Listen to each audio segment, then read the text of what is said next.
किसी शहर के रेलवे स्टेशन पर एक भिखारी रहता था जो यात्रियों से भीख मांगकर गुजारा करता। एक दिन उसने एक लंबे सूट बूट पहने व्यक्ति को देखा और सोचा कि यह अमीर व्यक्ति अच्छी भीख देगा। वह उससे भीख मांगने लगा। व्यक्ति ने पूछा, तुम हमेशा मांगते ही रहते हो, कभी किसी को कुछ देते भी हो? भिखारी बोला, मैं तो भिखारी हूं, मेरे पास देने के लिए कुछ नहीं। व्यक्ति ने कहा, जब तुम कुछ दे नहीं सकते तो तुम्हें मांगने का भी हक नहीं। मैं व्यापारी हूं और लेन देन में विश्वास रखता हूं। अगर तुम्हारे पास देने को कुछ हो तभी मैं तुम्हें कुछ दूंगा। यह कहकर वह चला गया। भिखारी इस बात पर विचार करने लगा। उसे लगा कि शायद उसे कम भीख इसलिए मिलती है क्योंकि वह बदले में कुछ नहीं देता। लेकिन वह गरीब था, दूसरों को क्या दे सकता था?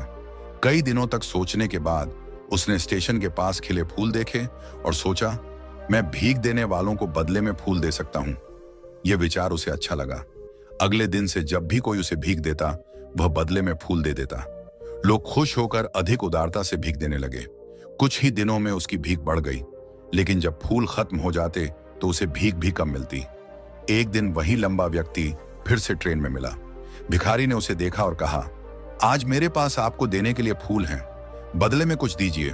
व्यक्ति ने हंसते हुए पैसे दिए और बदले में भिखारी ने उसे फूल दे दिए।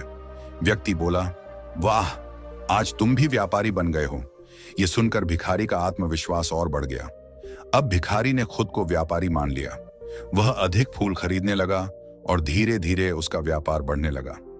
6 महीने बाद वह एक सफल फूल व्यापारी बन चुका था। एक दिन जब वह स्टेशन से यात्रा कर रहा था तो वही लंबा व्यक्ति फिर से मिला। भिखारी, जो अब एक प्रतिष्ठित व्यापारी था, बोला, क्या आपने मुझे पहचाना? व्यक्ति ने मना किया तो भिखारी बोला, हम तीसरी बार मिल रहे हैं।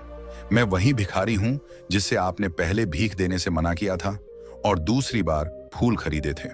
अब मैं एक बड़ा फूल व्यापारी हूं। व्यक्ति मुस्कुराया और बोला, वाह, तुमने गिव एंड टेक का नियम समझ लिया। यही सफलता की कुंजी है। यह कहानी हमें सिखाती है कि सोच बदलने से जिंदगी बदल सकती है। यदि हम खुद को छोटा समझते रहेंगे तो हमेशा छोटे ही रहेंगे। सफलता हमारे आत्मसम्मान और सोच में छिपी होती है।